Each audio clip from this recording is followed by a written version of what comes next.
Hey, what's going on, everyone? Welcome to another video here on the domain, and I'm Brian, and I'm going to give you guys my game of the year for 2022.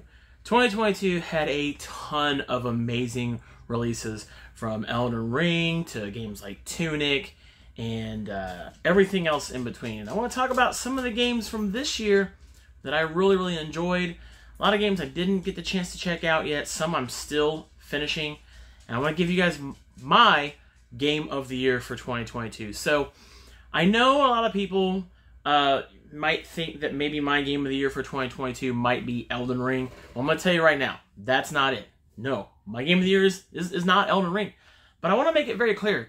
I don't think that Elden Ring doesn't deserve to be game of the year. I watched the Game Awards like I'm sure many of you did this year. And Elden Ring is a fantastic game. It's a beautiful game. It's an amazing open world game. And it definitely redefines the Souls genre when it comes to open world games. Now, granted, open world games have been around for a very long time. And I don't want to say that, I don't necessarily think that Elden Ring, really redid anything or reinvented anything as far as open world games goes. But it absolutely redefined the Souls genre when it comes to having finally having an open world game for a Souls-like experience. And that's what made Elden Ring such a great game, was that. Not only that, but it's an incredibly beautiful game Miyazaki did a fantastic job of creating. And even he has been said that he didn't even really know why Elden Ring was a great game. I mean, it's kind of crazy coming from the man who's been making these games for quite a while now. But I want to talk about some other great games that I feel also deserve an honorable mention, such as Tunic. Tunic is an amazing top-down experience, unlike any other that we've really seen, except for probably like Death's Door, which came out last year. But Tunic is a top-down game, plays a lot like Legend of Zelda, the old Legend of Zelda games. And if you don't know, my favorite video game of all time is The Legend of Zelda: A Link to the Past. Came out on the Super Nintendo back in the 90s. And this game really does a fine job of recapturing those elements. And it's a game that is really a close second or third for Game of the Year for me. And I had so much fun. I really loved the collecting aspect, the having to collect the pages of the manual. I thought that was one of the coolest things ever. It even has its own language in there that you have to kind of learn how to speak or read as you're playing the game. And there's lots of lore, lots of secrets. I'm a big fan of games that have secrets, and this is definitely one of those old school type games that has lots of secrets to discover. I spent many hours in this game. Has some really great accessibility options as well. So if you find the game to be a little too difficult, you can drop all that down. You can even turn on God mode and just play the whole game and really not even have to worry about any sort of combat. But Tunic is a game that came out this year that I highly recommend. Another really great game that I think definitely deserves some even like Game of the Year nominee is A Plague Tale Requiem. That game came out this year, later in the year, and although I haven't finished it yet, I'm very close to the end. This is a game series that does a remarkable job with the story, but it also has some very high anxiety moments too. I mean, honestly, the rats. I mean, just ooh man, I don't like wild rats, even though I have 2 pet rats of my own. Big difference though, but it just does an amazing job telling Amicia and Hugo's story, their relationship as brother and sister, and even playing A Plague Tale Requiem right now has just been such a wild and crazy ride. My wife loves watching me play games a lot of times, and this is one that's even she got drawn into watching me play as we've been going on and on. But I can't wait to finish it. I think it's been one of 2022's best game releases, and one that I've thoroughly enjoyed so far playing. Now, some other great games that came out in 2022 include Stray, an amazing game about a stray cat where you have to work with some robots, kind of figure out how to get back to your pack of cats that you were with at the beginning of the game. This was a really great and beautifully done game that is on the PlayStation 4 and the PS5. One that I highly recommend. Has some very unique gameplay. I never thought I would enjoy playing a cat as much as I did playing Stray. Another really great game, too, was As Dusk Falls. Now, I saw this game back at the Summer Game Fest earlier in the year, and I didn't think I'd be that interested in it. I mean, I didn't really dig the art style of the game until I actually played it, and it made a lot more sense. And it was a game that had some pretty high points, had a couple low points too, but it was a game that I just was thoroughly surprised by front to back when playing it, and one that I absolutely enjoyed. And it's one of many games that I highly recommend you go and check out.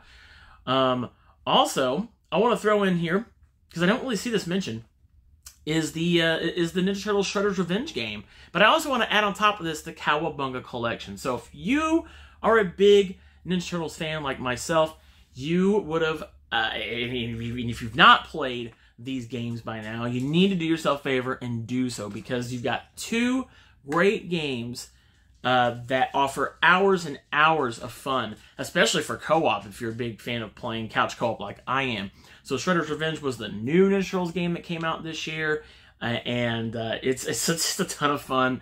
I love the throwback to the old graphics. And then you had the Cowabunga Collection on top of that, which basically is just about every Ninja Turtles game you can think of, from the one on the NES. You got the two Game Boy games, Turtles in Time, which is my personal favorite Ninja Turtles game ever, and more. You even have the Tournament Fighter games on there too, which many people don't remember.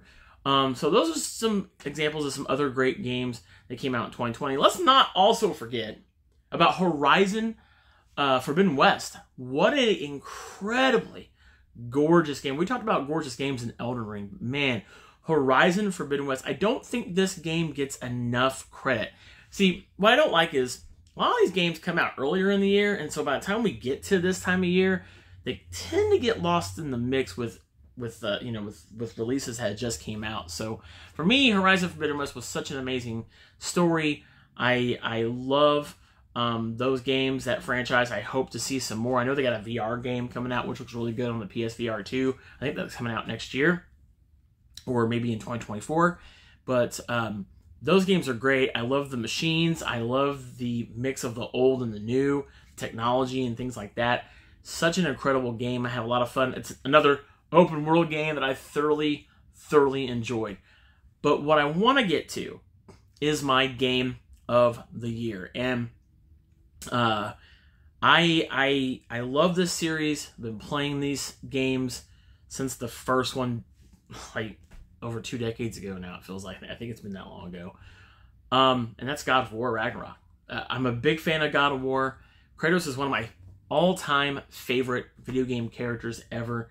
And yes, God of War Ragnarok is my 2022 game of the year. I loved this game. The 2018 God of War was so good in telling the story between father and son, between Kratos and Atreus. And if you've played the 2018 game and you have yet to play Ragnarok, you need to do yourself a favor and do just that, because this game is just builds upon the 2018 game. Now, my one thing I didn't quite like was, when you're doing the puzzles, sometimes one of the, Atreus or some other characters you do play with in the game, they tend to try to tell you how to do the puzzles. But I want to give you my take on that. So, some people don't like the quips in this game. But for me, I get it. Because if you're traveling with someone, think about it. If you're traveling with someone, you're going to have a person that's going to want to talk with you. And they're going to want to talk to you and ask you about your surroundings. And I mean, if have you ever done an escape room, with someone? they're going to want to tell you, hey, maybe you should do this, maybe you should. I kind of get that.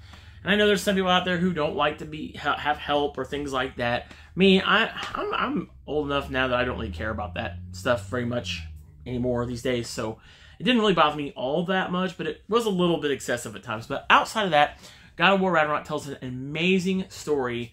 And despite what some people say, yes, some of us actually do play video games for the story. We don't just play for the action or the combat or whatever else the game has to offer. I look at story. I know some people look at graphics and things like that, which they are absolutely important, don't get me wrong. But I do look for a very encompassing and powerful story, and that's what this game offers. outside of the incredible gameplay, the open worlds, you know, the collectibles. I'm a big collectible guy personally, so like I love having tons of stuff to do after a game is over, after I've beat the main focus of the game, in this case the story. And so there's a ton of stuff to do in God of War, from hunting down all the ravens to taking all the berserker gravestones and all that stuff. And there's some really tough bosses on here as well. And there's tons and tons. I mean, if you're looking for accessibility, God of War Ragnarok has tons of accessibility options, colorblind options, difficulty options, you know, text options, so many other things.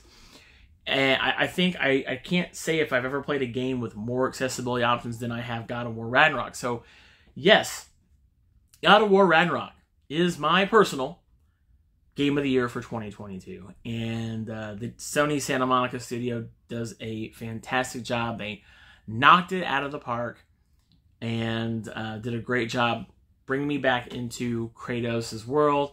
It was great to meet characters like Thor and Odin and everybody else in between. Such a fantastic story. And after I finished the story, I'm very excited to see where the future of the franchise goes from here. After basically taking Kratos out of his Greek element in the 2018 game and thrusting him into this new world that he's in. So, what are your thoughts? Let me know. What was your game of the year this year in 2022? Let me know what your favorite games were. It doesn't even have to be, if your game of the year isn't even a big, well-known game, let me know what you liked and maybe what you didn't like. What were some of the games you didn't enjoy that came out of this year? Anyway, for more video game reviews, unboxings, we do convention travels, and so much more. Be sure to subscribe to us here on The Domain. And if you like this video, you know what to do as well. And thanks so much for watching, and we will see you in 2023. See you guys.